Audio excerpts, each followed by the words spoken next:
नमस्कार दोस्तों, welcome to everybody to this session. नमस्कार, मैं आप सबका स्वागत करता हूं और ये जो आज का सेशन है, बड़ा डिफरेंट होने वाला है कि काफ़ी दिन से आप सब लोग जो है वेबिनार्स और ये चीज़ें अटेंड कर रहे हैं। एक मेरे मेरे मन में एक बात थी कि क्यों ना हम एक ऐसा सेशन करें, जो प्रैक्टिकल सेशन हो, जिसमें सब लोग अपनी बात कह सकें, अपनी बात कह सकें, सुन सकें, कुछ चीज़ें हम नई सीखें और ये एक ऐसा प्रोसेस हम जो इसमें करेंगे, शुरुआत से अंत तक कि जब हम इस सेशन के बाद जाएँगे, तो कुछ एक प्रैक्टिकल चीज़ें हमें ज़रूर मिलेंगी। अ, थोड़ी-सी बातें अनाउंसमेंट करना चाहूँगा कि आप अपने वीडियो को चालू कर सकते हैं, unless you are sitting in pajamas and other thing and you don't want to enable it. Mic को म्यूट कर लीजिएगा थोड़ी देर के लिए, क्योंकि कुछ सेशंस में मैं चाहूँगा कि सारी बात खत्म कर दूँ, उसके पश्चात आपकी बात ज़रूर सुनूँगा। और इस प्रक्रिया में मैं आपको कुछ प्रोसेस बता देता हूँ कि किस तरीके से हम इस सेशन को कंटिन्यू करेंगे।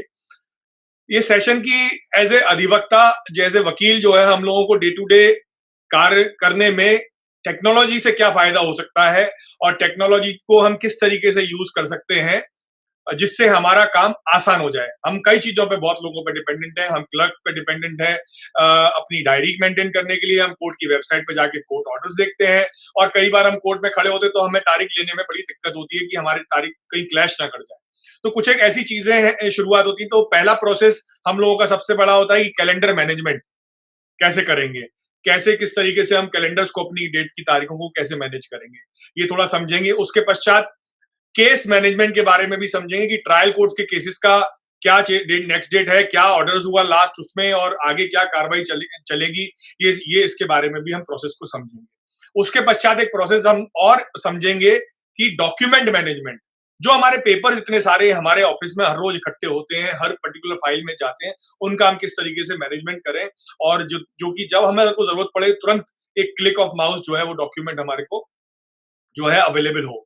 उसके पश्चात हम एक प्रक्रिया भी करेंगे कि हम ई फाइलिंग करने से पहले हम अपनी पिटिशन, जो हम नॉर्मल तौर से फाइल करते हैं, हम पिटिशन को किस तरीके से बनाएं और उस प्रोसेस के पश्चात हम पिटिशन को फाइल करने से पहले किस तरीके के पैरामीटर्स जो कोर्ट के द्वारा दिए गए हैं, उस पैरामीटर्स के दायरे में हम उस पिटिशन को तैयार करें और फिर हम फाइल कैसे करें और उसके पश्चात हम अपनी हियरिंग कैसे करेंगे, उसकी हियरिंग के बारे में भी मैं आपको एक आज जो है बताना चाहूंगा।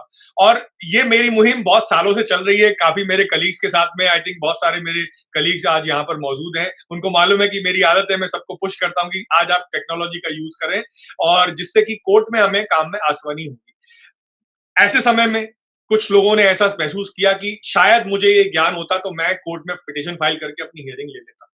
ऐसी अर्जेंट पिटिशन बेल लगानी थी मुझे, जो मैं लगा सकता था अगर मुझे ये पता होता। ये इसके कारण हमको ऐसा नहीं नजरना चाहिए कि हम इस टेक्नोलॉजी के कारण अपंगु हो गए हैं। हमें ये टेक्नोलॉजी जो फ्रीली अवेलेबल है, उसका कैसे सदुपयोग करें और कैसे हम इसको अपनी डे टू डे प्रैक्टिस में यूज करें। सबसे पहला मैं आपको एक डेमोस्ट्रेशन देना चाहूंगा।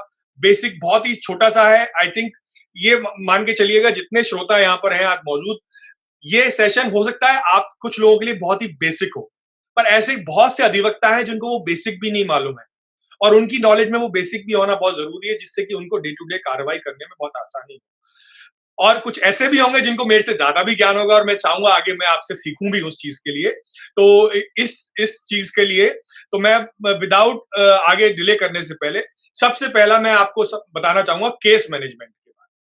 जब हम डिस्ट्रिक्ट कोर्ट की वकालत कर रहे हैं तो भारत सरकार के द्वारा, जुडिशरी के द्वारा आज कई वर्षों से टेक्नोलॉजी का यूज करके ई कोर्ट की वेबसाइट्स बनाई गई हैं, ई कोर्ट्स की। लेकिन क्यों हम अपने अधिवक्ता लोग वंचित रहे? क्यों हमारी बार एसोसिएशन इसमें इन्वॉल्व नहीं हुई? क्यों हमने कोशिश नहीं की कि हमारे अधिवक्ता, हमारे एडवोकेट्स मित्र जो है हर रोज इस चीज को यूज करें, जिससे कि उनको कभी दिक्कत ना हो, जैसा आज महसूस हो रहा है। तो मैं एक छोटा सा डेमोस्ट्रेशन आपको दिखाना चाहता हूं कि एक सब लोगों के मोबाइल में, चाहे वो एंड्रॉइड फोन यूज कर रहे हैं या कुछ लोग जो है आईफोन यूज करते हैं, एक एप्लीकेशन सरकार द्वारा मुफ्त रूप से अवेलेबल है जिसका नाम है ई कोर्ट सर्विसेज। और मैं उसके बारे में पहले आपको उसको वॉक थ्रू करूंगा, जो एक इतना अच्छा है जिसके लिए बाद अगर आपने इसको यूज किया तो अपनी केस डायरी मेंटेन करना बंद कर। ओके, सो आप देखिएगा इसमें एक ई कोर्ट सर्विसेज का ही ऐप है, एंड सब लोगों को ये ज्ञान होगा कि इस चीज के लिए कि ये ऐप किस तरीके से कार्य करता है। अगर हम डिस्ट्रिक्ट कोर्ट की वकालत कर रहे हैं तो डिस्ट्रिक्ट कोर्ट में सबसे पहला जो प्रथम एक चीज इन्होंने इसमें दी है वो है सीएनआर नंबर। हर केस का डिस्ट्रिक्ट कोर्ट के हिंदुस्तान के अंदर डिस्ट्रिक्ट कोर्ट्स के अंदर एक केस का यूनिक आईडी दे दिया गया है। अगर आपको वो सीएनआर नंबर पता है तो आप डायरेक्टली उस केस को देख सकते हैं। अब आपने अगर मान लीजिए सीएनआर नहीं पता, आप इसको सिंपल सा एक बहुत ही आसान तरीका है कि किस स्टेट की आप बात कर रहे हैं। फॉर एग्जांपल मैं दिल्ली की बात कर रहा हूं तो ये मैंने दिल्ली इसमें डाला। अब दिल्ली में जो डालने के पश्चात कौन से डिस्ट्रिक्ट में मैं एक मुकदमा है पेंडिंग, मुझे केस की इंफॉर्मेशन चाहिए फॉर एग्जांपल। अब उस मुकदमे की ये case number, right, case number case status अगर मुझे देखना है, case number, party, filing number, FIR number, advocate, act, case type, mostly आपकी सारी कार्रवाई केस नंबर, पार्टी से और एफआईआर नंबर से ये ट्रेस हो सकती हैं। जैसे फॉर एग्जांपल मैंने ये किसी पार्टी का नाम इसमें डाला और ये मैंने 30,000 कोर्ट या राज एवेन्यू में कोई भी केस पेंडिंग है, मैंने एक फिक्टिशियस नाम किसी का डाला और सन किस साल का केस हो सकता है ये मैंने अगर इसमें डाला तो उसके पश्चात इसमें कुछ डिटेल्स आती हैं। अब देखिए इसमें मेरे को सेशन का केस चाहिए था, हो सकता है क्योंकि अगर मुझे यूनिक अगर एफआईआर नंबर पता होता तो मैं उस केस को ट्रेस कर सकता था। तो मैंने सेशंस में देखा कि सेशंस में कुछ मुकदमे चल रहे हैं। फॉर एग्जांपल ये क्रिमिनल केसेस कौन सा है, अभी मैं क्रिमिनल केस के अंदर ये देखिए ये किसी की बेल एप्लीकेशन मान लीजिए लगी थी। अब ये इस केस की डिटेल्स इस एप्लीकेशन में आ रखी है। सबसे पहला काम कि अगर आपने इसको भविष्य में फॉलो करना है इस केस को, तो इसको ऐड केस कर दीजिए। इस ऐड केस को करने का फायदा मैं आपको आगे डेमोस्ट्रेट करूंगा। जब आपने इसको ऐड केस कर दिया उसके पश्चात ये देखिए इस केस में यूनिक सीएनआर नंबर भी दिया हुआ है। ये वो सीएनआर नंबर है जो कभी बदलेगा नहीं। केस का नंबर बदल जाता है, कई बार कोर्ट चेंज होती है, कई चीजें बदल जाती हैं। अब ये केस डिस्पोज ऑफ हो रखा है। सबसे अच्छी बात क्या है कि इसमें क्यूआर कोड होता है। अगर मान लीजिए आपने अपने मोबाइल पे किसी वेबसाइट से आपको ये सब डिटेल नहीं डालनी है और डायरेक्टली आपको जो है ये करना है क्यूआर कोड के थ्रू, तो आप इसको कैसे करेंगे। अब इसका क्यूआर कोड तो यही है, वेबसाइट पे अगर आप इसको खोलते हैं तो ये क्यूआर कोड इस तरीके से आता है। फॉर एग्जांपल मैंने जो है सीधे सीधे इसका केस स्टेटस जानना है तो मैं स्कैन क्यूआर कोड करूंगा। तो देखिए मैंने अभी ये स्कैन किया तो ये एक नया केस इस मोबाइल पे आ गया। आई थिंक आपको सबको दिख पाए, ये नया केस आया और इसके बाद मैंने जब इस केस को ऐड कर दिया, सबसे पहला काम तो ये किया जिससे कि भविष्य में मुझे ये प्रोसेस दोहराना ना पड़े। उसके बाद मैंने जब देखा इस केस में क्या क्या डिटेल्स हैं, जी पिटिशनर कौन है, रेस्पोंडेंट कौन कौन है और कौन सा क्या प्रावधान के अंतर्गत ये मुकदमा चल रहा है, हिस्ट्री क्या है, इस केस की तारीखें कब लगी हैं। अगर इसके ऊपर क्लिक करते हैं तो ब्रीफली इसमें जो है ये पता लग जाएगा कि जो है इसकी लास्ट प्रोसीडिंग्स क्या हुई थी। सिमिलरली जो है आप इसके ऑर्डर्स भी इसमें देख सकते हैं। इंटरिम ऑर्डर्स में हमने क्लिक किया तो ये ऑर्डर वहीं पर ओपन हो गया।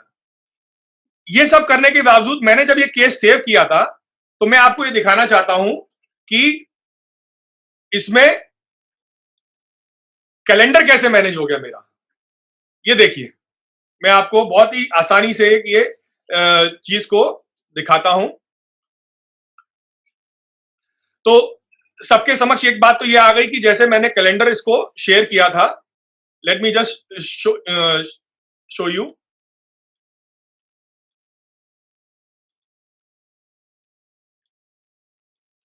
आई थिंक आप लोगों को दिख रहा होगा। ये मैंने जैसे ही कैलेंडर किया तो इस केस मैनेजमेंट के तहत अब आपको भविष्य में अगर आपने एक बार इसको सेव कर लिया तो भविष्य में कभी भी आपको इसमें सेव करने की जरूरत नहीं है। ऑटोमेटिकली आपका केसेस माई केसेस में ये दिखाई देगा कैलेंडर्स में। आज 16 तारीख को कितने केस आपके समक्ष लगे, अगर आपने ये केस डाला हुआ है, 19 तारीख को कितने लगे, एक ऑटोमेटिकली आपकी केस मैनेजमेंट की डायरी इस ऐप ने आपकी बना दी। अब आप जब इस केस का स्टेटस जानना चाहते हैं कि आगे क्या ऑर्डर हुआ, ये सीधे उस पर क्लिक करेंगे और इसमें इंटरिम ऑर्डर्स और जो भी स्टेटस है आपको इसमें दिखाई दे जाता है। तो ये एक डिस्ट्रिक्ट कोर्ट का केस मैनेजमेंट सिस्टम, बहुत ही अच्छी टेक्नोलॉजी, बहुत ही अच्छा जो है इन्होंने जुडिशरी ने बनाया हुआ ऐप है, और मेरी रिक्वेस्ट आप सबसे रहेगी कि आप लोग इसको जरूर यूज करें। उसके पश्चात एक बात आती है कि दूसरी तरीके का केस मैनेजमेंट कैसे करें और किस तरीके से करेंगे। तो उसके लिए दिल्ली हाई कोर्ट में या किसी और जगह पे हम केसेस को कैसे मैनेज करेंगे। तो एक बहुत ही सिंपल सी टेक्नोलॉजी, मैं जो ये नुस्खा बता रहा हूं, ये एक ऐसी टेक्नोलॉजी है जो उसमें कोई आपको कोई खर्चा नहीं करना है, आपको कोई नई डिवाइस नहीं खरीदनी है, एग्जिस्टिंग सिस्टम में ही आपको जो है इसको यूज करना है। जैसे आप लोग एंड्रॉइड यूज करते हैं, एंड्रॉइड यूज कर रहे हैं या एप्पल आईफोन यूज कर रहे हैं आईओएस, वो बहुत आसान है। सब लोगों के नॉर्मली जीमेल अकाउंट्स होते हैं, गूगल के अकाउंट्स आपने कॉन्फ़िगर करना है और उसमें कैलेंडर इनेबल कर देना है। अब गूगल कैलेंडर के अंदर आप अपने केस की डिटेल, अगर आपके ऑफिस में आपका स्टाफ कोई भी उसमें डिटेल में डालता है तो वो केस की डिटेल्स आपके मोबाइल पे ऑटोमेटिकली आ जाती है। एक नई जो चीज, जो एक इनोवेशन जो हमने यूज किया था और जो हमारे कई वर्षों से हमारे दफ्तर में भी काम कारगर साबित हो रहा है, वो मैं आपको डेमोस्ट्रेशन दिखाना चाहता हूं। मैं आपको भी मोबाइल की डिवाइस से ही वो दिखा रहा हूं। फॉर एग्जाम्पल ये देखिएगा, कैलेंडर्स में जाकर के ये आज की तारीख के कोई मुकदमे दिखते हैं। फॉर एग्जाम्पल लेट्स से कोई एक केस का अंदर डिटेल्स दिखा हुआ है। अब इस केस के अंदर स्टेटस क्या है, पिछला क्या ऑर्डर हुआ था। जब हम कोर्ट में खड़े होते हैं, तारीख ले रहे होते हैं, तो हमें ज्ञान नहीं होता कि कई बार हम बहस करने जाते हैं, कई बार फाइल रह जाती है, हमें ज्ञान नहीं होता कि इसमें क्या हुआ। तो उसके बारे में हम लोग क्या करते हैं कि हम अपना कैलेंडर खोलते हैं। सो ऐसे ये काम बहुत ही आसान है, एक बार आपने अपने स्टाफ से कराना है, या आप खुद कर सकते हैं कि जब आप कैलेंडर मैनेज कर रहे हैं, गूगल कैलेंडर के अंदर जाकर के आप एक केस का नाम, जगह, कहां पेंडिंग है, और इसमें जो एक नोट्स का कॉलम आता है, जो नीचे नोट्स का कॉलम आता है, तो उस जगह पे आप अपना लास्ट ऑर्डर पेस्ट कर सकते हैं। बहुत आसान है, नेट से अवेलेबल होता है, और उसके कारण अब इसको भविष्य में, ये मैं उसके लिए बता रहा हूं क्योंकि ये जो ऐप मैंने इससे पहले आपको बताया था, ई कोर्ट सर्विसेज, इस ऐप में हाई कोर्ट का भी इंटीग्रेशन है, देखिए। पर अभी दिल्ली हाई कोर्ट इसमें इंटीग्रेटेड नहीं हुई है। भविष्य में जब होगी तो आप बिल्कुल आसानी से इस ऐप के माध्यम से ही सारा कार्रवाई आपकी हो सकती है। तो मैंने जब ये आपको बताया कैलेंडर के बारे में, तो कैलेंडर्स के हिसाब से जैसे भी आपके समक्ष कोई भी केस आता है, तो लास्ट ऑर्डर आप उसने, जैसे फॉर एग्जांपल आपने क्या ऑर्डर था लास्ट हियरिंग का, प्रपोज एविडेंस, ये कर सकते हैं। तो ये बहुत आसान एक तरीका था ये कैलेंडर मैनेजमेंट का। इस कैलेंडर मैनेजमेंट के थ्रू आप जो है अपने मुकदमों को जो है अपने मोबाइल में एटलीस्ट ऑर्गेनाइज कर सकते हैं। और अगर डिस्ट्रिक्ट कोर्ट का ई सर्विसेज यूज करते हैं तो आपको कुछ करने की जरूरत नहीं है। सिर्फ आज आप सुबह अपना मोबाइल खोल के देखेंगे या एक दिन पहले देखेंगे कि कल कितने सारे मेरे केसेस लगे हुए हैं डिस्ट्रिक्ट कोर्ट्स में। सिमिलरली हाई कोर्ट का गूगल कैलेंडर का ऑप्शन आप अभी यूज कर सकते हैं, भविष्य में वो भी इंटीग्रेटेड हो जाएगा। इसके बाद में ये तो था कैलेंडर और केस मैनेजमेंट। केस मैनेजमेंट में जैसे ही आप अपना ई सर्विसेज से पीडीएफ फाइल खोलते हैं, पीडीएफ आप अपना कैसे शेयर करेंगे, कैसे कॉपी करेंगे, बहुत आसान चीज है। इसके पश्चात मैं आपको एक बताना चाह रहा था, डॉक्यूमेंट मैनेजमेंट। आज जितने सारे हमारे अधिवक्ता लोग हैं, कोई नोएडा रहता है, कोई गुड़गांव रहता है, कोई फरीदाबाद रहता है, अपने दफ्तर ट्रेवल नहीं कर पा रहे हैं, और अपने नए केसेस को अगर टेक्नोलॉजी का भी यूज आता है तब भी वो अपने केसेस को नहीं कर पा रहे क्योंकि उनके पास फाइल नहीं है। इसका एक बहुत ही आसान तरीका जो पिछले कई 5-7 साल से हम लोगों ने अपने यहाँ पे शुरू किया था, और वो मैं आपके साथ शेयर कर रहा हूं कि पहला रूल, पहला सिद्धांत, what comes in the office first go to scanner. जो चीज पहले दफ्तर में आए आज ही से इंप्लीमेंट कर दीजिए। 10 पेज की पिटीशन आएगी या एफआईआर आएगी, वो पहले स्कैनर में जाए, उसके बाद रिस्पेक्टिव फाइल में जाए, तो भविष्य में आपको कभी दिक्कत नहीं होगी। और जो पुरानी केसेस की फाइलें, आप अपने वीकेंड में कोई एक छोटा सा स्कैनर ला करके अपने आप एक नई मुहिम शुरू कर सकते हैं कि उसको डिजिटाइज कर। 10-10 साल पुरानी हमारी फाइलें जो है वो रिकॉर्ड में पड़ी रहती हैं, और हम उसका कुछ कार्रवाई हमारी जगह भी घेरती है और उनका कोई यूज नहीं होता। जब हमें अगर रेफरेंस के लिए जरूरत होती है तो हम क्यों ना कंप्यूटर से ट्रेस कर लें। हमने सिमिलरली एक सिस्टम शुरू किया था कि स्कैनिंग के बाद में हमने उसको कंप्यूटर में डाल दिया, एक और सिस्टम जो कि खुद यूज कर सकते थे कि क्लाउड ड्राइव्स आज की तारीख में आती हैं। लेकिन ये सब चीजों का ध्यान भी रखना है कि हमें क्लाइंट की प्राइवेसी का भी ध्यान रखना है, क्लाइंट की फाइल हमें हर किसी के साथ शेयर नहीं कर सकते, ओपनली नहीं डाल सकते, ये सारी बातों का ध्यान रखना है। इसलिए हमें अगर अपने किसी सर्वर पे डालना है तो उसमें हमारा पासवर्ड प्रोटेक्टेड होना चाहिए कि हमारा डेटा का मिसयूज ना हो। इसी तरीके से जो जितनी हमने स्कैनिंग फाइल की, हमने उसको क्लाउड डिस्क में डाल दी और वो पासवर्ड प्रोटेक्टेड थी और उसको सिर्फ हम या हमारे स्टाफ उसको एक्सेस कर सकते हैं। अब डॉक्यूमेंट मैनेजमेंट करने के पश्चात क्या है कि जैसे मैंने आपको बताया कि what comes in first go to scanner. जैसी कोई भी चीज आपके दफ्तर में आई, मान लीजिए चिट्ठी आई किसी केस की, आपने पहले स्कैन कर दी, फिर आपने अपने मुवक्किल के नाम से जो भी फोल्डर्स बनाए आपने वहां पे उसको ट्रांसफर करा दी। ये आपके स्टाफ के काम भी हो सकता है और आप भी कर सकते हैं। एक जो टिप जो मैंने यूज की है और जो काफी कारगर साबित हुई है वो ये इस तरीके से कि आपने फाइल को नॉर्मली नाम क्या देंगे। देखिए सबसे पहली चीज ये कि फाइल का कुछ भी नाम दीजिए, लेकिन शुरुआत आप ऐसे करेंगे तो आपको बहुत आसानी होगी कि कौन सा साल है, वर्ष, महीना, तारीख और उसके बाद में अंडरस्कोर करके जो भी नाम है वो रिप्लाई है, जवाब है, जो भी है आप वो करेंगे तो आपको ये फॉर्मेट इतना आसानी से रहेगा कि भविष्य में जो फाइल ऑर्गेनाइज होंगी वो डेट वाइज ऑर्गेनाइज होंगी। लेट्स से हमने पिटिशन बनाई 10 मई को और उसका जवाब आया 15 मई को, तो जैसे इस ऑर्डर में आपने ये फाइलें सेव करी तो आपको उसी ऑर्डर में वो फाइलें मिलेंगी। कई बार हमको उसको ढूंढने के लिए बहुत ही मुशक्कत करनी पड़ती है, बहुत ही तकलीफ होती है। ये डॉक्यूमेंट मैनेजमेंट की बेसिक बात बताई थी मैंने आपको। आप सबको ज्ञान होगा जो हाईकोर्ट में प्रैक्टिस करते हैं, कई साल पहले से ही हाईकोर्ट ने ई कोर्ट सर्विस, ई कोर्ट का कंसेप्ट लागू किया था और एडवोकेट्स को मोटिवेट करने के लिए सबको फ्री में डिजिटल फाइल भी देनी शुरू की थी। ये सबको ज्ञान होगा इस बात का। लेकिन हम लोगों ने कितना उसका यूज किया और क्यों हमारी बार इससे वंचित रही और क्यों हम बार ने कोशिश नहीं की कि हमारे अधिवक्ता लोगों को ये इसको प्रमोट किया जाए और उनको ट्रेनिंग भी दी जाए। हाई कोर्ट में ई फाइलिंग शुरू काफी सालों से हो रखी है और वो जजेस उसका यूज कर रहे हैं। अब मैं आपको एक फाइल शेयर करना चाह रहा हूं। इसके पश्चात में स्कैनिंग का मैंने आपको कंसेप्ट बताया था, ये आप मैनेज करेंगे तो फाइलें आपकी मैनेज करेंगी। ये पीडीएफ में पोर्टेबल डॉक्यूमेंट फॉर्मेट जिसको बोलते हैं पीडीएफ, आज की तारीख में यूनिफाइड डॉक्यूमेंट फॉर्मेट है, सारी जगह पे लागू है। High court, supreme court, district court, सब जगह इस फॉर्मेट में डॉक्यूमेंट एक्सेप्ट होता है। ठीक है, तो सबसे पहली बात यह है कि स्कैन करके हमारा डॉक्यूमेंट कैसा होगा, तो ये मैं आपको दिखाना चाहता हूं। एक बार ये देखिएगा,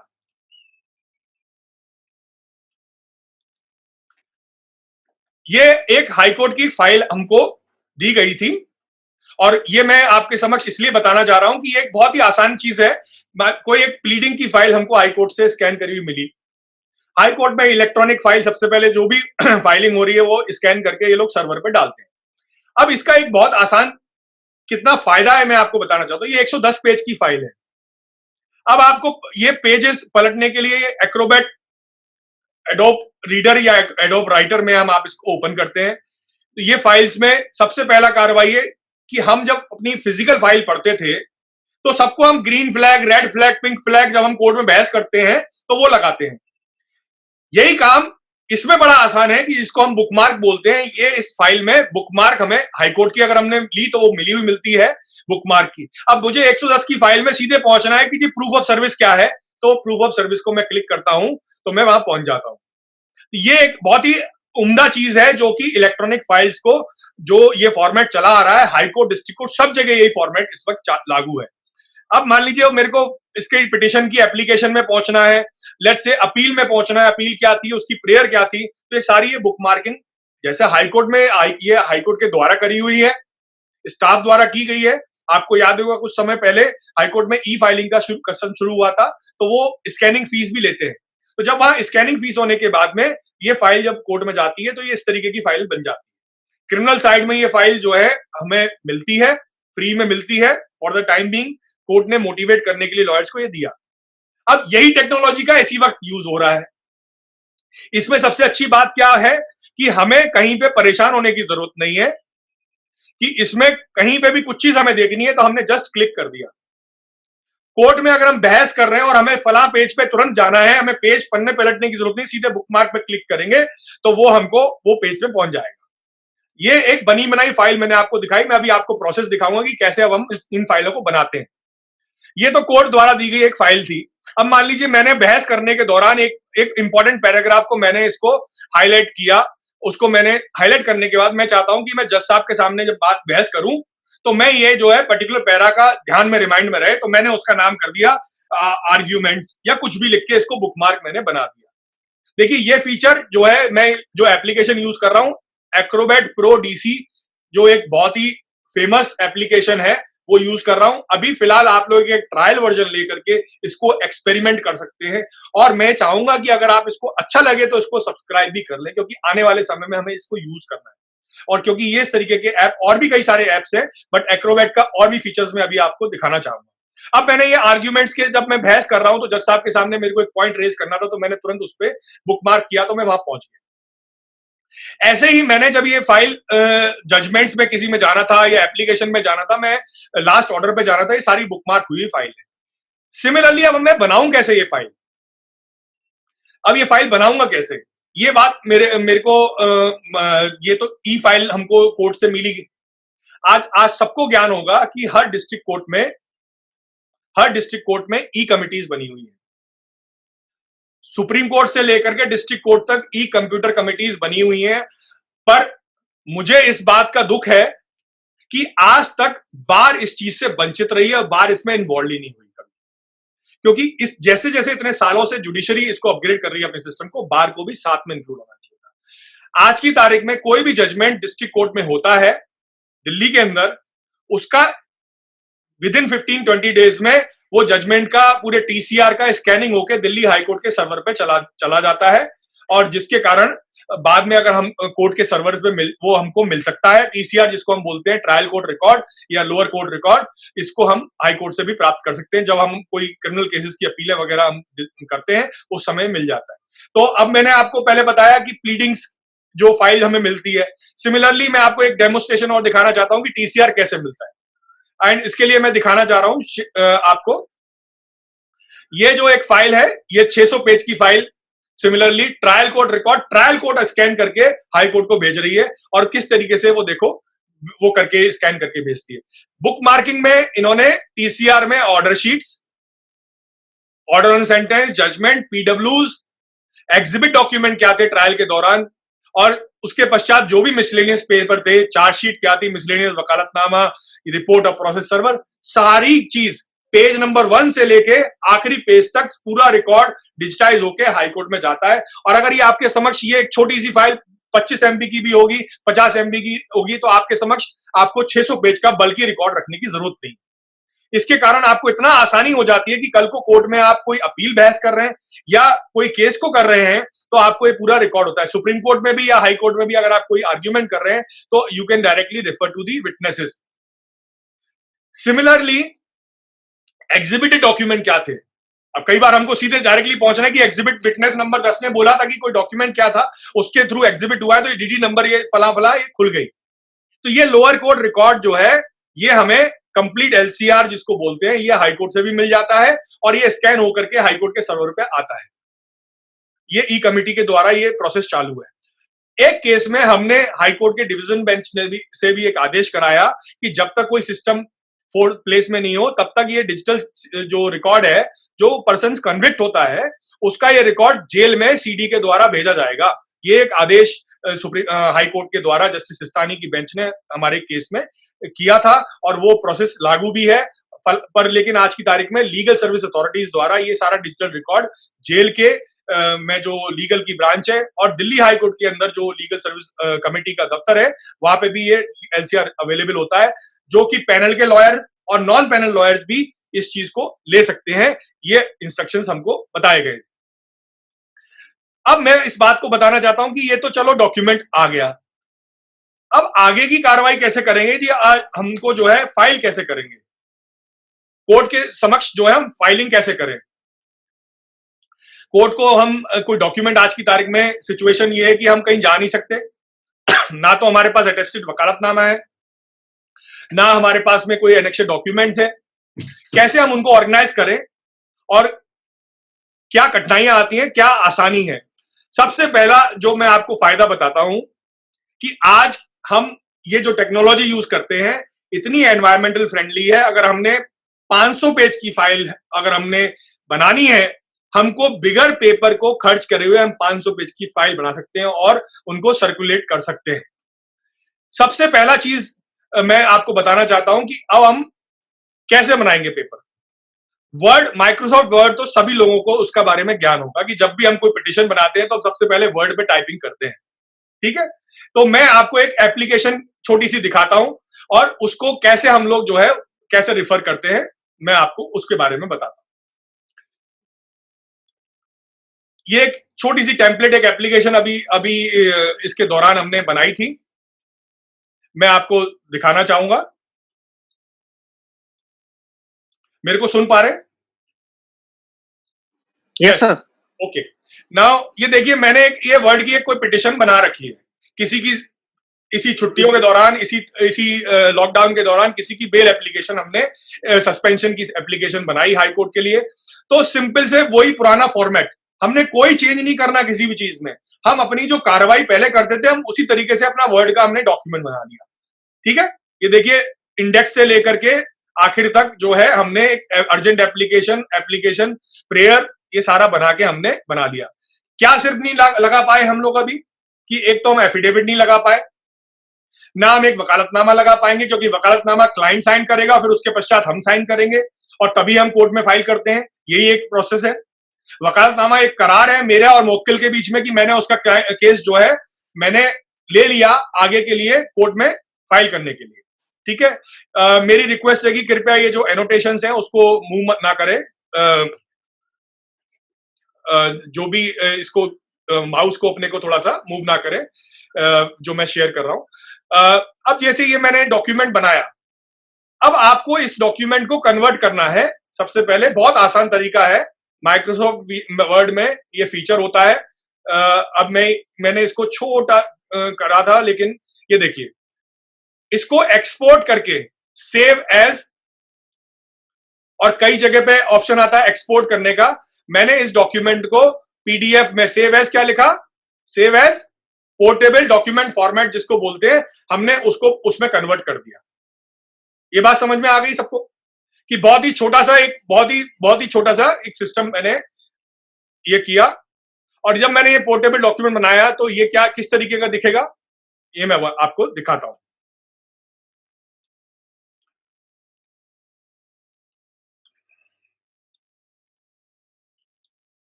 देखिए, ये जो डॉक्यूमेंट है, अब जो मैंने वर्ड को पीडीएफ में बनाया था, ये पीडीएफ बन गया, इसमें मैं कुछ एडिटिंग नहीं कर सकता, ये पोर्टेबल डॉक्यूमेंट फॉर्मेट बन गया। इसमें मेरी 1 से लेकर 13 तक सारी एप्लीकेशन का अर्जेंट एप्लीकेशन और प्रेयर और आ गया। अब सवाल आता है कि मैंने इसमें इंडेक्स में जो है बहुत सी बातें लिख रखी है कि क्या क्या एनेक्शंस रहेगा, अब वो मैं कैसे डालूं ये एक बहुत टेढ़ा सवाल है। और फिर मैं सिग्नेचर कैसे डालूंगा, और फिर मैं इसको फाइल कैसे करूंगा। तो बहुत ही सिंपल सी चीज है। सबसे पहले तो मुझे इसके अंदर मुझे एनेक्शंस क्या देने हैं, ये मैं सॉफ्टवेयर आपको बता रहा हूं, माइक्रोसॉफ्ट एडोब एक्रोबैट डीसी जो है, एक्रोबैट प्रो डीसी करके, मैं ट्रायल वर्जन आप लोग ट्राई कीजिएगा, बहुत अच्छा सॉफ्टवेयर है, बहुत आसान सॉफ्टवेयर है। जब आपने इसमें टूल्स में गए, देखिए टूल्स में गए और टूल्स में जाने के पश्चात मैंने इसमें एक ऑप्शन है ऑर्गेनाइज पेजेस, या तो ये यूज कर सकते हैं कि मेरे को अब क्या करना है कि मेरे को कुछ पेपर जिसके आगे एनेक्शंस लगाने हैं, कि कोर्ट के ऑर्डर लगाने, तो मैंने क्या किया, कुछ ऑर्डर को मैंने ड्रैग कर दिया। लेकिन ऑप्शन है कि इंसर्ट भी कर सकते हैं, इंसर्ट किया फ्रॉम फाइल, वो जो पीडीएफ फाइल मेरे को अगर मान लीजिए कोर्ट का, हाई कोर्ट का कोई ऑर्डर रेफर करना है तो मैंने वो डाउनलोड किया। देखिए मैंने ये डाउनलोड, ये ऑर्डर पहले का मेरे पास है, आप देख पा रहे हैं ना। तो ये ऑर्डर जो है मैंने इसको किया, तो ये कब पहले करना है या बाद में करना है, इस पेज नंबर के बाद में, ये मैंने इसको ऐड कर दिया, देखिए, राइट। आई थिंक अब मैंने इसको सेव भी कर दिया। अब मैं इसको 100% पे लेके जाता हूं दिखाने के लिए। लेट्स सी, अब ये जो पिटिशन मेरी थी, प्रेयर खत्म हुई, उसके बाद मैंने ये 2 इनेक्शन इंसर्ट किए हैं। ऑर्डर 25 जुलाई का, उसके बाद 4 जनवरी का कोई ऑर्डर मैंने इंसर्ट कर दिया। एक और फीचर इसमें यूज कर सकते हैं, कंबाइंड फाइल। मान लीजिए आपके पास ऐसी 10-15 पीडीएफ फाइल्स हैं और उनको बना के आप एक ही बनाना चाहते हैं, तो आप इसको कंबाइन कर सकते हैं। कंबाइन करके जो जो फाइलें डाल सकते हैं आप इसमें, आप मान लीजिए मैंने इसमें ये तीनों ऑर्डर्स इसमें डाल दिए और इसके साथ में पिटिशन भी मैंने डाल दी, सस्पेंशन ऑफ सेंटेंस की एप्लीकेशन, और मैंने इसको सीरियल में अप एंड डाउन करना है, ये मैं बाद में भी अरेंज कर सकता हूं। देखिए अब ये पहले पेज पे ये ऑर्डर आ गया और मेरी पिटिशन आखिर में चली गई है। अब मैं इसको कैसे ऑर्गेनाइज करूं? उसके लिए मैं गया टूल्स में, ऑर्गेनाइज करने के लिए मैं आपको एक चीज बता रहा हूं, बहुत सिंपल सा है कि ये जो एनेक्शंस थे मैंने इनको ड्रैग करके आखिर में लेके चला गया।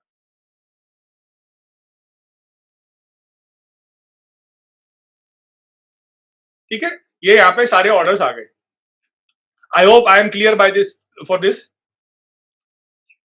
आप लोग अपनी वीडियो एनेबल कर सकते हैं, कोई प्रॉब्लम नहीं है। ठीक है, ये चीज से मैंने अब ये पीडीएफ को मैंने डॉक्यूमेंट बना लिया। इस फाइल को बनाने के बाद मैंने इसको सेव किया, मैंने सेव कर लिया, कुछ भी नाम दे दिया मैंने इसका, ये सेव हो गई।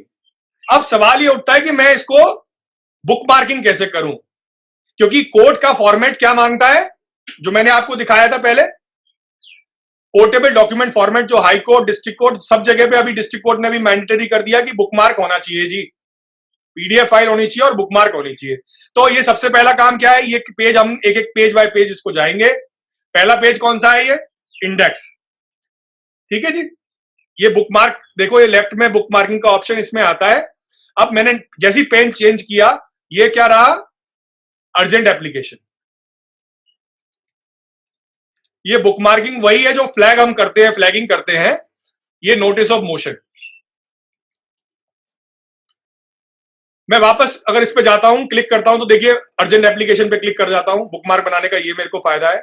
जैसे ही नोटिस ऑफ मोशन पे जाता हूं तो मैं ये नोटिस ऑफ मोशन क्लिक हो जाता है।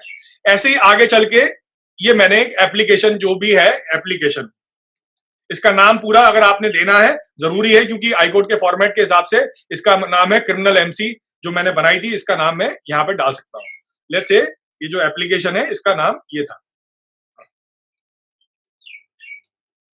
ठीक है, समझ गए, ये हमने इसका नाम दे दिया। इसके पश्चात हमने क्या करा, ये एप्लीकेशन खत्म होती है, यहां इसकी प्रेयर आ गई,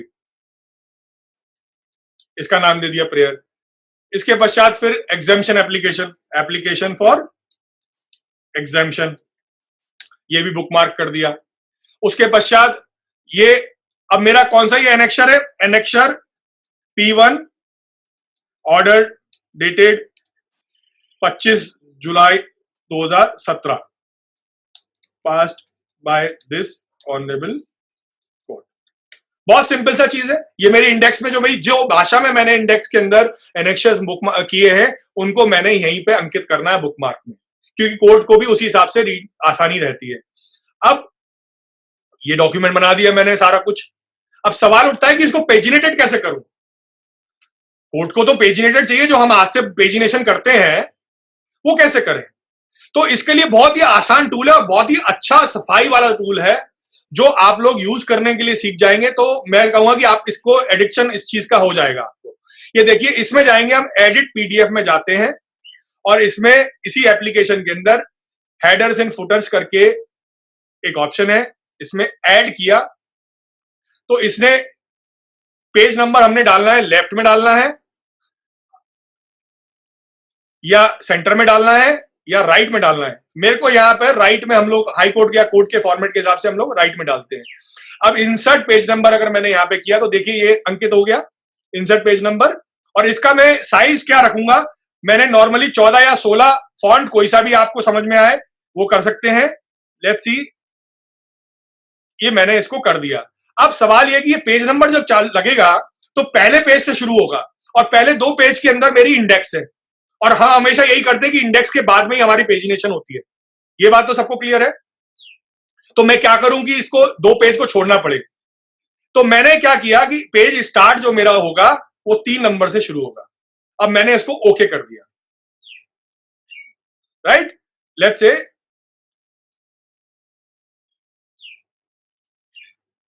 अब देखिएगा पेज नंबर 3 जो पीडीएफ का पेज नंबर 3 है, वहां से हमारी पिटिशन शुरू हो रही है। अर्जेंट एप्लीकेशन जो हमने इंडेक्स में मेंशन किया था, ये हमारा मेंशन जो हमने किया है इंडेक्स में, वो देखो आगे पेज नंबर यहां पे दिख रहा है, ये ऑटोमेटिकली पेज नंबर आ गया। सिमिलरली पेज नंबर 2 जो है नोटिस ऑफ मोशन पे आ गया। ये सारा जितने भी है ऑटोमेटिकली इसने नंबरिंग कर दी। ये इतना आसान, इतना अच्छा हो गया, साफ सुथरा हमारा ये काम हो गया कि हमें हाथ से लिखने की जरूरत नहीं पड़ी, ना हमें कुछ इस पे करना पड़ा। अब सवाल आता है कि मैं एनेक्शर कैसे मार्क करूं। सिमिलरली इसी में अब ये मेरे एनेक्शर यहां से शुरू हुए थे, ये यहां पर, ठीक है, इस डॉक्यूमेंट से। तो मैंने कुछ नहीं करना, अगेन टूल्स में जाना है, एडिट पीडीएफ में जाना है, और मैंने यहाँ पे ऐड टेक्स्ट करना है। और ऐड टेक्स्ट में जाके मैंने एक बॉक्स लिखा एनेक्शर P1। ये मेरी इंडेक्स में जो भी मैंने मार्किंग करी है, अगर वो कॉली है और इसको बोल्ड में करना है तो मैंने इसको कर दिया एनेक्शर P1, ठीक है जी। अब मैंने इसको सिमिलरली ये एनेक्शर मेरा P2 था, पेज दूसरा वाला। तो जो भी है, अब मैंने इसको सेव कर दिया, नोटिस ऑफ मोशन आ गया। उसके बाद में एप्लीकेशन के पश्चात मेरा जो भी एनेक्शर P1 था, देखो P1 के पास में मैंने बुकमार्क पे क्लिक किया तो मेरा एनेक्शर P1 पिटीशन में दिख गया। तो ये पोर्टेबल डॉक्यूमेंट फॉर्मेट जो है, इसको मैंने थोड़ा सा इसको संवार दिया है, जिससे कि मेरी पेज नंबर साफ सुथरी दिख गई है। मेरे एनेक्शर्स जो लिखना है वो मेरा साफ सुथरा लिख गया, मुझे हाथ से लिखने की जरूरत नहीं है। और जब ये कोड के पास पहुंचेगा तो कोड को भी एक अच्छा पढ़ने में, और हमको भी अच्छा लग रहा है, ये साफ सुथरा डॉक्यूमेंट कितना अच्छा लग रहा है। अब ये डॉक्यूमेंट तो मैंने क्रिएट किया हुआ था सिमिलरली। अब मान लीजिए एक डॉक्यूमेंट ऐसा है जो किसी की पिक्चर है या कहीं की कोई स्कैन डॉक्यूमेंट है, उसको हम कैसे यूज करेंगे। तो जैसे मैंने आपको बताया था कि कोई भी डॉक्यूमेंट को ऐड करने के लिए वही टूल में जाकर के कंबाइन कर दीजिए या ऑर्गेनाइज में पेज इंसर्ट कर दीजिए। ऑर्गेनाइज में जाने के लिए मुझे इंसर्ट करना है यहाँ पे, तो इंसर्ट पेज फ्रॉम फाइल है, from scanner, from web page, but हम नॉर्मली फाइल्स अपने मोबाइल अपने कंप्यूटर में सेव करेंगे, तो उसी को हम यूज कर रहे हैं। अब मान लीजिए फॉर एग्जांपल अभी इस कोविड के टाइम में हम लोग ज्यादातर बेल एप्लीकेशंस में हाई पावर्ड कमिटी के मिनट्स लगा रहे हैं। अब हाई पावर्ड कमिटी के मिनट्स जो है, मेरे पास तो इतने सारे पेजेस हैं, सारे मिनट्स को मैंने इसको लगाया तो लगाते ही देखिए सीधे सीधे 52 पेज की पिटीशन हो गई। मैंने ये हाई पावर्ड कमिटी के मिनट्स जो है, इसमें मैंने सारे एनेक्स कर दिए, ठीक है। तो ये इसके जो एनेक्शर मेरा लास्ट था, उसके बाद में ये देखिए यहां आ गया ये। अब मैंने ये डॉक्यूमेंट जब इंसर्ट कर दिया तो इसको मुझे अगेन बुकमार्किंग की दिक्कत आ गई। मैंने जो पहले बुकमार्किंग की थी, मुझे दोबारा बुकमार्क करनी पड़ेगी। और ये वाला जो डॉक्यूमेंट मैंने इंसर्ट किया, ये पेज नंबर नहीं है, एडिट इसमें पेज नंबर नहीं डाला पाया, क्योंकि पहले मेरे डॉक्यूमेंट्स में 10 पेज थे, अब मैंने 20 पेज बढ़ा दिए। क्या करूंगा, दोबारा जाऊंगा टूल्स में, edit PDF, headers and footer. अब इसमें मेरे को कुछ नहीं करना, मुझे अपडेट ही करना है। ऐड तो मैंने कर ही दिया था ऑलरेडी पेज, तो और इसमें पेज रेंज मैंने क्या देनी है, वही 3 से लेकर के जो भी मेरे लास्ट में डॉक्यूमेंट का 52 नंबर पेज है, वहां तक मैंने दे दिया। तो अब देखिएगा अपने आप ही इसमें ये पेज नंबर आ गया, दिख गया। आई होप इतना मैं जो बता पा रहा हूं इस प्रोसेस में आपके सबके समझ में आ गया हो। तो ये जो पेज नंबर है, अब देखिएगा आखिर में, तो अब लेफ्ट में मुझे फिर अगेन, अगर इसका जो इंडेक्स में मैंने एनेक्शर बनाया है, तो इसको मैं लिखूंगा कि annexure page number so and सो, और ये देखिएगा पेज नंबर जो है ये ऑटोमेटिकली दिख के आ रहे हैं इसमें। मैंने कुछ नहीं किया, सिर्फ अपडेट किया पेज नंबर्स, तो ये ऑटोमेटिकली कंप्यूटर जनरेटेड ये काम हो गया। अब मैंने इसको सेव कर दिया, और सेव करने के बाद मुझे अब फाइल करना है। अब ये पिटीशन तो मेरी तैयार हो गई। अभी 3 चीजों की कमी है, क्या? सिग्नेचर नहीं है, सिग्नेचर नहीं होंगे तो कोई एक्सेप्ट नहीं होगा, प्लस जो इंडेक्स थी, इंडेक्स पे भी तो पेज नंबर करना पड़ता है ना हमको। तो जो हम इस पिटीशन के पेज नंबर जो आ रहे हैं 1 से लेकर 52 तक, उसको हम इंडेक्स में भी सिमिलरली, देखिए ये यहां पे जो दिख रहा है, इसमें अगेन टूल्स में जाएंगे, एडिट पीडीएफ में जाएंगे। अब ये मेरे को पेज नंबर मान लीजिए कितने पेज से कितने पेज था, 4 से लेकर 9 था, 10 पेज नंबर में मेरा एनेक्शर कुछ था। मैं आपको ये दिखा सर, वो या इमेज आना बंद हो गई सर। या I am just sharing with you. देखिए ये जो मुझे अब इंडेक्स में पेजिनेशन करना है। अब मैं इंडेक्स पे आ गया हूं, मैंने एडिट पीडीएफ किया, और उसमें पेज नंबर मैंने जो डाल दिया। अब दूसरे पेज के अंदर अब मैंने जो हाई पावर्ड कमेटी के मिनट्स डाले थे, तो फिर अगेन एड टेक्स्ट करा, पेज नंबर 12 से लेकर के जो भी 52 था वो मैंने डाल दिया। ठीक है जी, तो ये मेरा एक इंडेक्स में ये काम हो गया। अब सवाल आता है कि मैं इसको सिग्नेचर कैसे करूंगा। इसको सिग्नेचर करने के दो तरीके हैं। एक तो यह कि आपके पास में अगर घर में प्रिंटर है, पिटिशन का सिर्फ प्रिंट निकालें, आप उसको साइन करें, स्कैन करें और उसको इसी तरीके से जैसे मैंने बुक मार्क बताया बाइंड करने का, उसको बाइंड करके अपनी पेपर बुक बना लें, तो आपके सिग्नेचर यहां पे आ गए। एक प्रोसेस जो मैंने यूज किया है, मैं आपको, ये कोई परफेक्ट सॉल्यूशन भी नहीं है, मैंने इसको अपने जो सिग्नेचर को साइन करके उसकी इमेज को मैंने इसमें पीडीएफ में ऑलरेडी इनेबल कर रखा है। ये मेरे सिग्नेचर इसमें मैंने ऑलरेडी डाल रखे हैं। तो ये देखिए मैंने सिग्नेचर डाले, ये मेरे सिग्नेचर यहां पे आ गए। Hope I am clear on this. तो जब मैंने ये सिग्नेचर यहां डाल दिए, देखिए ये सेव हो गए। अब सवाल ये होता है कि क्या ये प्रोसेस भविष्य में चालू, ये एक्सेप्टेबल रहेगा? अभी तो ये प्रोसेस जो है सिर्फ इमरजेंसी के दौरान ये लागू है। ये प्रोसेस सिर्फ काम चलाने के लिए, अभी पिटिशन हाईकोर्ट इतनी लिबरल हो गई हमारी कि बेल मैटर्स या कोई अर्जेंट मैटर्स है उसको कोई किसी को डिप्राइव ना हो, इसलिए उन्होंने अप्लाई कर दिया। सिग्नेचर्स जिसने इमेज वर्ड डॉक्यूमेंट में इमेज डाल के लगाई है वो भी उन्होंने एक्सेप्ट की गई। किसी के पास वकालतनामा नहीं है, मेमो ऑफ अपीयरेंस पे भी बेल एप्लीकेशन ली गई है। लेकिन एक जो कमी है वो अब शायद सुधर जाए कि सारी डिस्ट्रिक्ट कोर्ट्स में फाइलिंग की प्रक्रिया यूनिफाइड नहीं थी।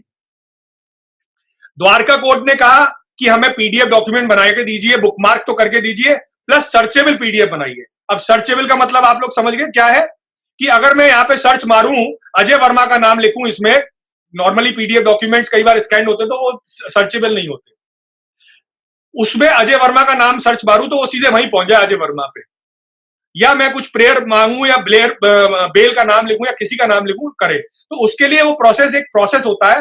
वो अभी प्रोसेस हाई कोर्ट ने तो नहीं मांगा, और हाई कोर्ट इनफैक्ट जो भी फाइल देती है वो भी ओसीआर नहीं होता, क्योंकि इसमें एक सिक्योरिटी कंसर्न था हाई कोर्ट का। तो जो भी हाई कोर्ट पिटिशन देती है वो सर्चेबल डॉक्यूमेंट नहीं होते। सर्चेबल का आपको कंफ्यूज नहीं करना चाहूंगा, बहुत सिंपल सा चीज है कि जब हम जाते हैं टूल्स में, सर्च क्या चीज है कि कोई भी एक डॉक्यूमेंट अगर हमने स्कैन किया, उस डॉक्यूमेंट पे ओसीआर जिसको बोलते हैं ऑप्टिकल कैरेक्टर रिकॉग्निशन, अगर वो प्रोसेस हमने ये थ्रू कर दिया, देखिए स्कैन एंड ओसीआर एक इसमें टूल होता है।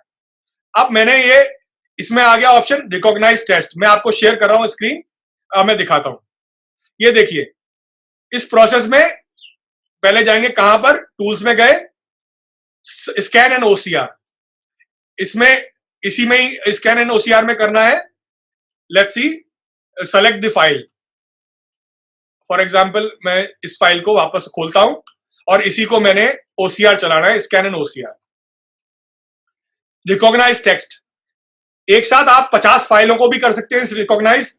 आप बैठ जाइए आराम से, कुछ भी काम करते रहिए, ये मल्टीपल फाइल्स रिकॉग्नाइज कर लेगा। इस फाइल को करना है तो ये मुझे अभी क्या करेगा कि अगर मान लीजिए थोड़ा बहुत टेढ़ा मेढ़ा भी पेज होता है वो सीधा कर देता है ये, और ये सारे कैरेक्टर्स को एक प्रोसेस के माध्यम से रिकॉग्नाइज कर रहा है।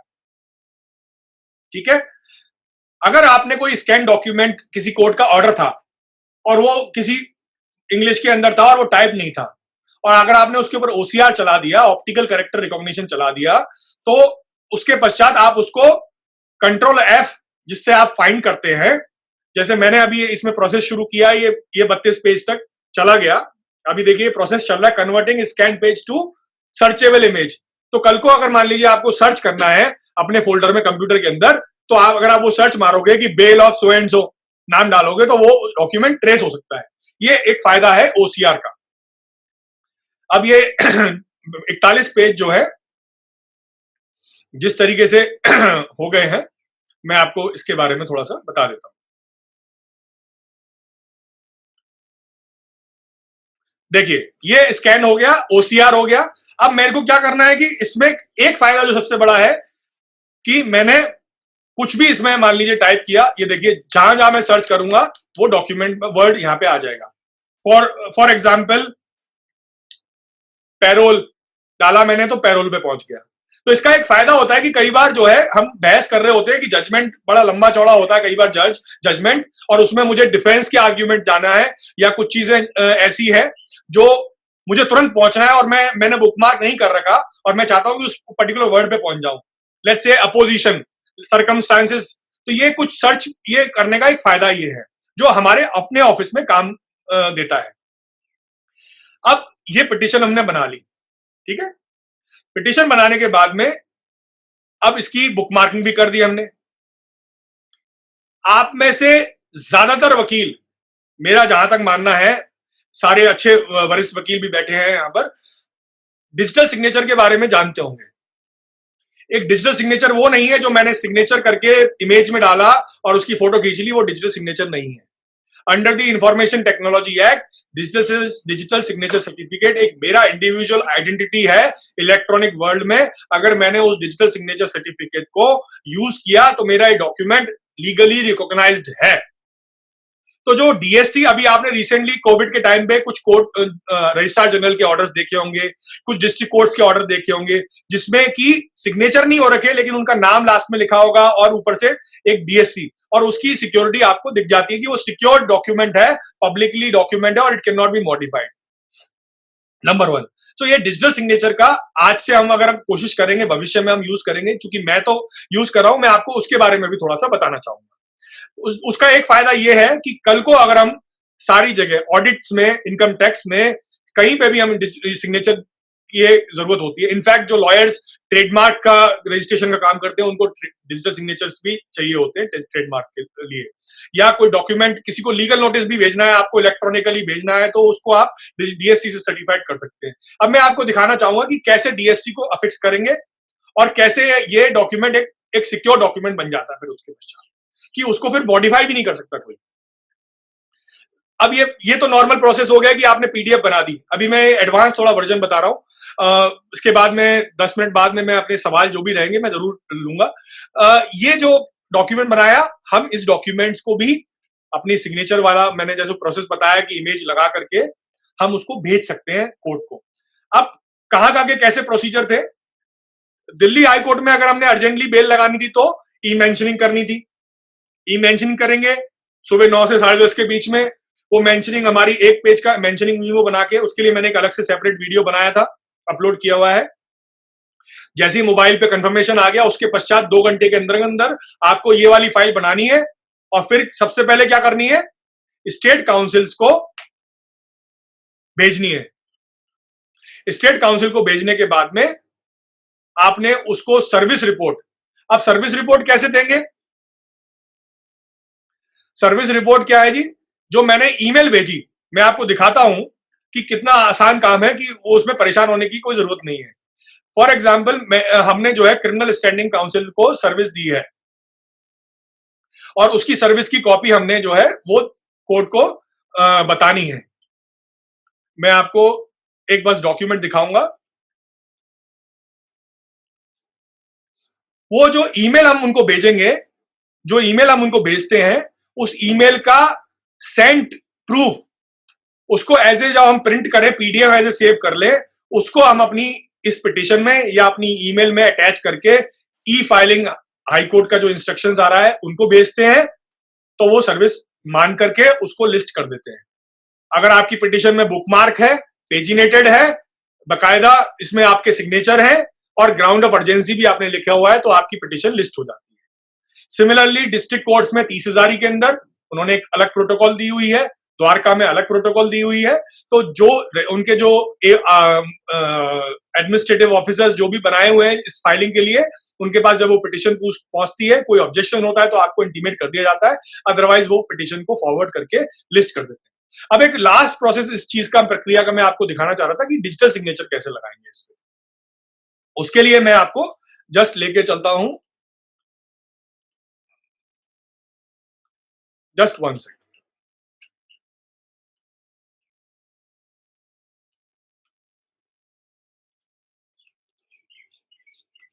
तो मैं आपको, चूंकि ये मैं मैक पे काम कर रहा था, मैं आपको एक ये दिखा रहा हूं कि ये मैंने अपना दूसरा एक कंप्यूटर पे ये प्रोसेस मैंने चालू कर रखा है। इसके अंतर्गत मैंने ये जो कोई भी फाइल मैंने बनाई है, तो उस फाइल को मैंने कैसे पिटिशन को कैसे डीएससी लगाना है, मैं आपको वो दिखाना चाहता हूं. Now if you see, I have to affix the DSC here in this, और मैंने इस पेज पे सिग्नेचर करना है. मैंने इसको बताया कि यहां पे मुझे सिग्नेचर इस पे करना है, प्रेयर पे, डिजिटली साइन. डिजिटली साइन के लिए आप देख पा रहे हैं मैंने अपने नाम के ऊपर ये चौकोर सा ये क्लिक किया, तो ये मेरा डीएससी ऑलरेडी मेरे कंप्यूटर में इंसर्टेड है, और ये कहेगा कि डीएससी की जो भी मेरा डिजिटल सिग्नेचर मैंने लिया उसको अफिक्स करने का मैं प्रोसेस बता रहा हूं. अब इसको मैंने अपना जो भी पासवर्ड डीएससी का, आप हर किसी के पास अपना यूनिक पासवर्ड होता है डीएससी का,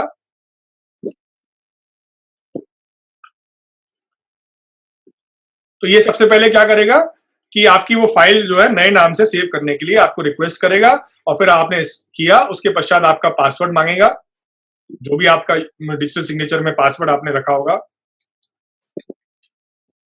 तो अब एक जो मैं आउटपुट दिखाना चाहता, देखिए अब ये डॉक्यूमेंट में आप नाम देख पा रहे हैं मेरा, ये अपनी आप कंप्यूटरी जनरेटेड डिजिटल सिग्नेचर है, और इसके बाद देखो ऊपर लेफ्ट में signed and all signature are valid. This is a legal requirement which I have complied. Now this document becomes the valid document under the IT Act. I have affixed my DSC.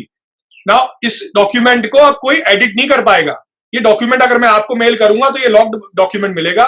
Similarly जब high court का order आता है तो उसमें भी DSC लगा होता है. इसलिए जो है, अब आप देखेंगे, मैं आपको दूसरी स्क्रीन से दिखाता हूं आपको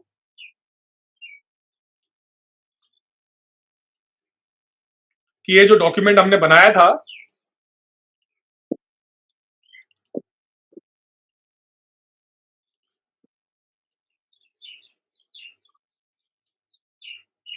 ये देखिए डॉक्यूमेंट हमने बनाया, ये इसमें लिखा आ रहा है वैलिड सिग्नेचर्स, एंड इसके बाद में ये देखिए प्रेयर में पहुंचे थे, ये देखिए ये प्रेयर में, और अभी इसी तरीके के ऑर्डर्स सारी डिस्ट्रिक्ट कोर्ट्स जो भी कोर्ट्स है आजकल यूज कर रहे हैं इसी को, डिजिटल सिग्नेचर्स को. और अब मैं इस डॉक्यूमेंट को सिंपल सा लेकर के मैं सरकारी वकील साहब को ईमेल कर सकता हूं, उसके बाद में ई फाइलिंग हाई कोर्ट में या डिस्ट्रिक्ट कोर्ट में मैं फाइल कर सकता हूं. ये एक बहुत छोटा सा एक प्रोसेस बताया था. तो मेरा बताना सिर्फ इतना सा था कि हम लोग अगर इस टेक्नोलॉजी को यूज करें, इस टेक्नोलॉजी के माध्यम से बहुत कुछ चीजें आसान हो जाती हैं. अब आती है बात हियरिंग. अब हमने फाइल कर दिया, फाइल करने के बाद हमको हियरिंग कैसे आएगी. अब हमने हाई कोर्ट में फाइल कर दिया, कॉज लिस्ट में नाम आ गया. तो आजकल जो हाई कोर्ट में जो प्रक्रिया चल रही है, हाई कोर्ट में एक पर्टिकुलर समय और आपको यूजर नेम और पासवर्ड दे दिया जाता है. मैं एक डेमो आपको दिखाऊंगा.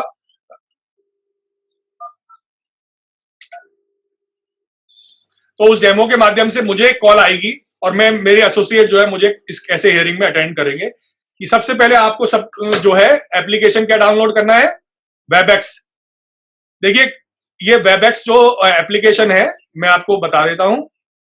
ये वेबएक्स एप्लीकेशन है सिस्को का एप्लीकेशन. चूंकि हाई कोर्ट सिर्फ इस वक्त सिस्को का वेबएक्स सॉफ्टवेयर यूज कर रही है, दिल्ली हाई कोर्ट. हिंदुस्तान में और जगह पे, किसी जगह पे व्हाट्सएप ग्रुप कॉल के थ्रू, राजस्थान में कोई और सॉफ्टवेयर यूज हो रहा है. सुप्रीम कोर्ट में शुरू में जूम हुआ, उसके बाद में दूसरा एप्लीकेशन यूज हो रहा है. पर आज की तारीख में जो सबसे इफेक्टिव जो है ये सिस्को का वेबएक्स सॉफ्टवेयर है, और डिस्ट्रिक्ट कोर्ट्स भी यूज कर रही हैं और हाई कोर्ट भी यूज कर रही है. अब हमको क्या करते हैं कि जब ईमेल आती है हाई कोर्ट से, तो उसमें मीटिंग आईडी और पासवर्ड होता है. अब ये देख रहे हैं आप, इसमें एक meeting ID, join a meeting लिखा है. इस ज्वाइन ए मीटिंग में आपने मीटिंग आईडी डालना है, और जब मीटिंग आईडी डालेंगे उसके पश्चात वो आपका पासवर्ड में है. तो ये सिमिलरली हमारी ये विंडो इस तरीके की चालू हो जाती है. सबसे बड़े कुछ रूल्स हमें ध्यान रखने हैं जब हम इस कोर्ट रूम के इस विंडो में एनेबल जाएं. सबसे पहले अपना माइक म्यूट कर दें. वीडियो की जरूरत हो तो तभी जब जज साहब हियरिंग ले रहे हो, अदरवाइज इसकी जरूरत नहीं भी हो सकती है. जब बात करनी हो तभी करें। अब प्रॉब्लम यह है कि हम कोर्ट रूम में हमारे को काफी ऊंची आवाज में बात करने की आदत पड़ी हुई है और मल्टीपल हम लोग साथ साथ बहस कर सकते हैं, लेकिन ये क्या है, कंप्यूटर है, ठीक है, कहते नहीं, ओके, यस। तो ये चूंकि कंप्यूटर के द्वारा हम लोग यूज कर रहे हैं, तो हमारी जो आवाज है वो कंप्यूटर के सामने स्क्रीन में स्पीकर में बहुत तेज निकलती है। तो हो सकता है कि कई जजेस दे गेट्स अनॉयड। तो कोशिश ये की जाए कि जब हम अपनी बहस कर रहे हो, आर्ग्यूमेंट्स कर रहे हो, उस दौरान हम जो है अपने जो प्रोसिक्यूटर हैं उनको मौका दे दिया जाए, या पहले हम बोल लें, हमारे को कोई इंटरप्ट ना करे। तो ये एक मर्यादा हम जो है बना के रखें।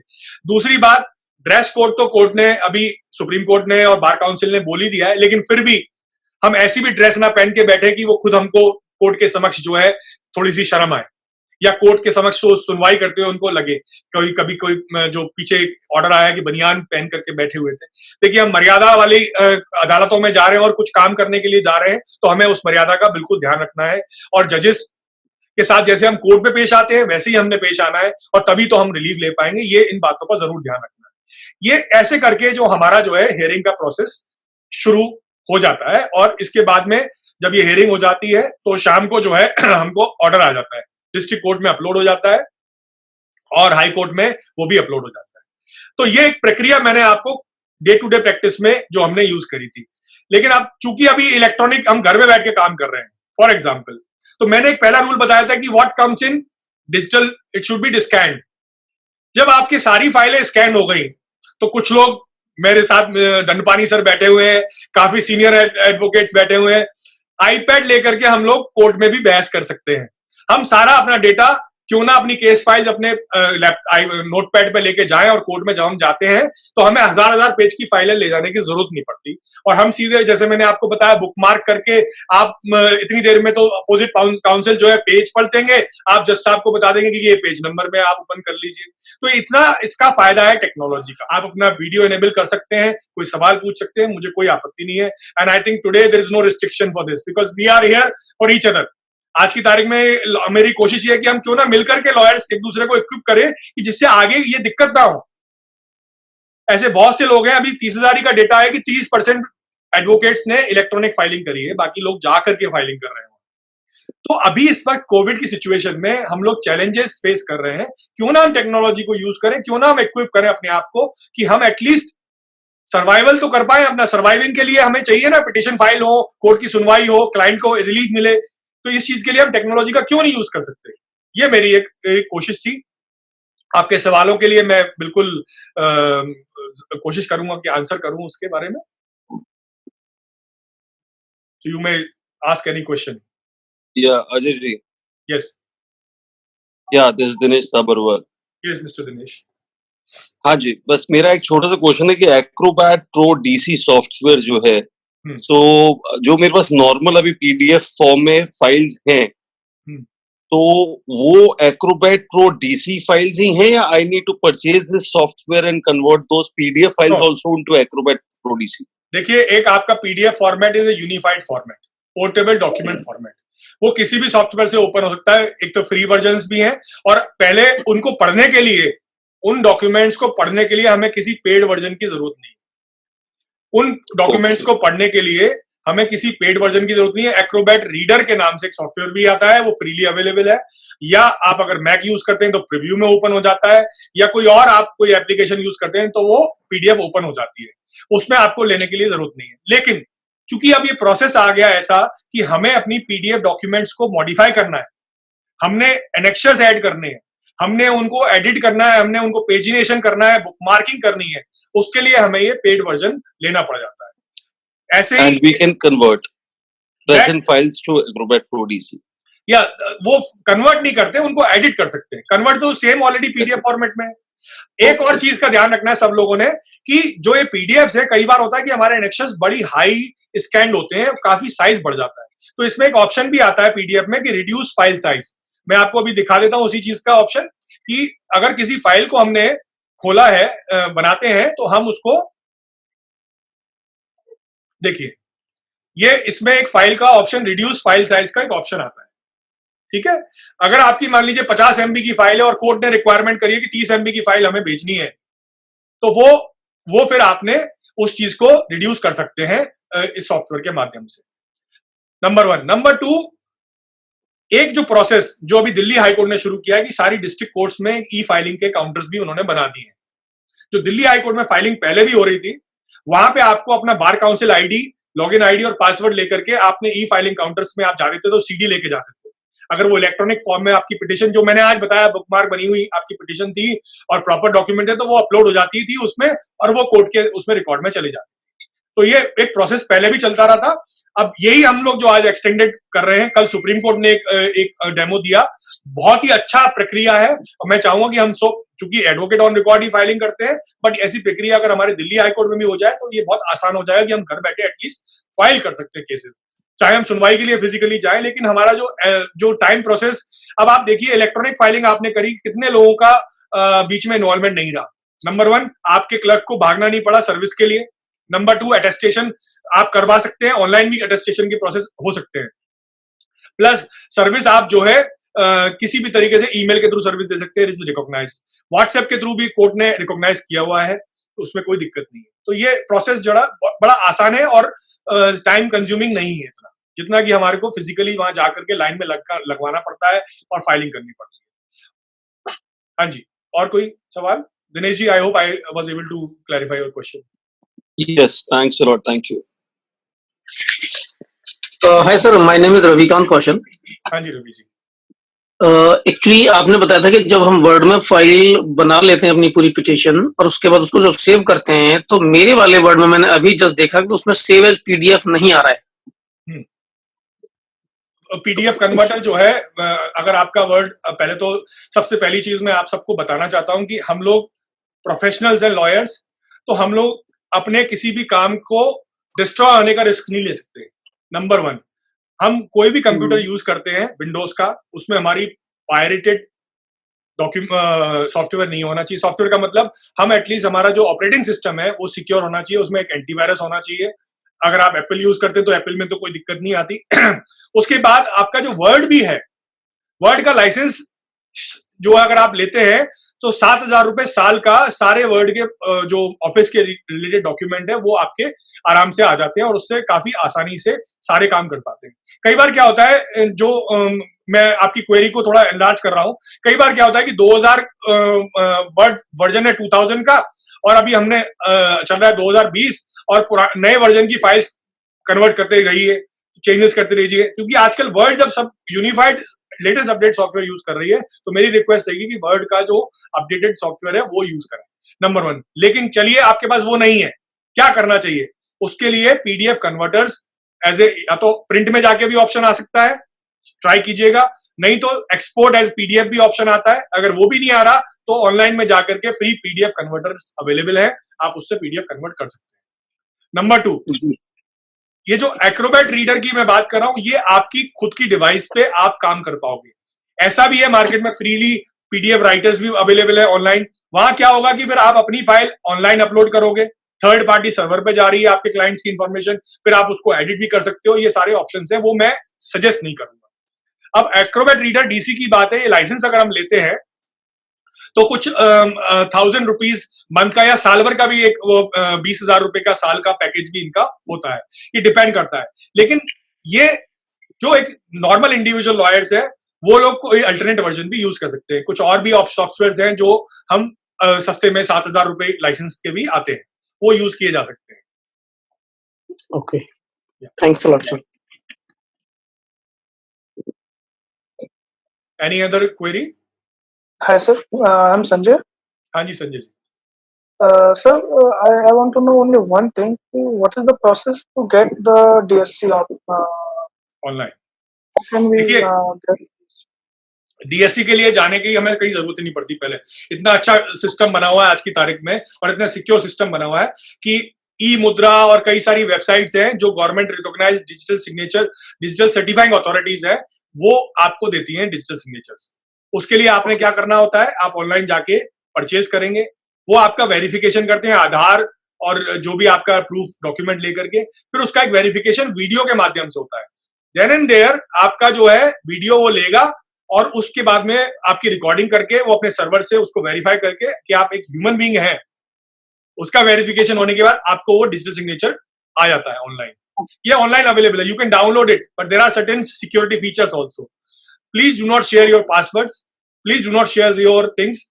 नॉर्मली हम लोगों ने देखा है कि प्रोसेस में हम अपने डिजिटल सिग्नेचर्स को चार्टेड अकाउंटेंट्स के पास रख के छोड़ देते हैं कि जब हमारे को ऑडिटिंग की जरूरत होती है तब उसी टाइम पे यूज करते हैं. वो भी प्रोसेस एक गलत है. हमें डिजिटल सिग्नेचर जो है हमारी प्रॉपर्टी है. आज मेरा सिग्नेचर कोई भी यूज कर सकता है किसी भी काम के लिए, इसलिए और वो कानून की निगाह में माना जाएगा कि अजय वर्मा ने वो डॉक्यूमेंट साइन किया है. इसलिए डिजिटल सिग्नेचर को बड़ा सेफली आप अपने पास रखिए और उसका पासवर्ड आप सिर्फ अपने काम के लिए खुद ही यूज करें तो ज्यादा बेहतर. ये मेरा Just like signature. Yes.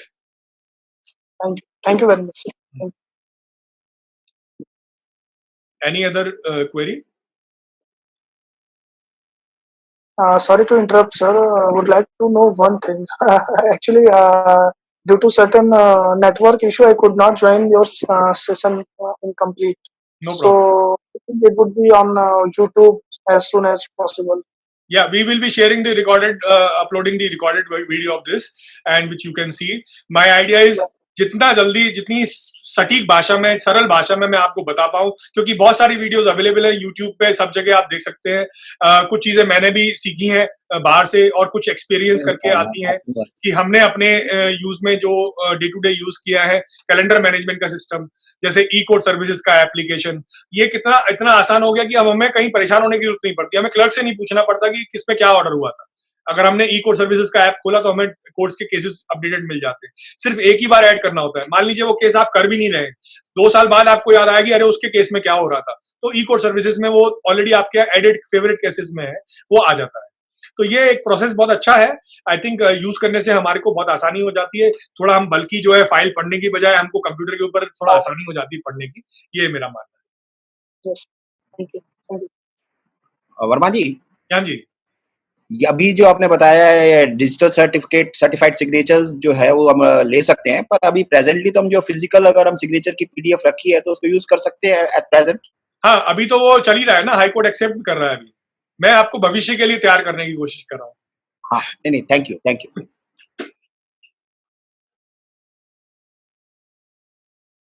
So, if there is no query, I think I am happy that I was able to share some of my time with all of you, and कोशिश कर पाया था कि कुछ आपको सटीक तरीके से आपको बताऊं, और अगर ये आपके काम आए, अच्छा लगे, तो आगे कुछ और आपकी रिक्वेस्ट हो तो मुझे बताइएगा. I will be very happy. And यहाँ तक कि मैंने, हाँ जी. Sir, I have one question, sir. Yes. So, in case we download a image file from WhatsApp or something, if it is written, handwritten, and we do OCR, will it search the image also, image file also, the words? No, you will have to type it. Oh, okay, sir. Because अगर मान लीजिए digital file WhatsApp पे आई और आपने download कर लिया, वो typed थी, क्योंकि वो रिकॉग्निशन टेक्स्ट का करेगा. समटाइम्स हैंडराइटिंग का वो रिकॉग्निशन नहीं हो पाता.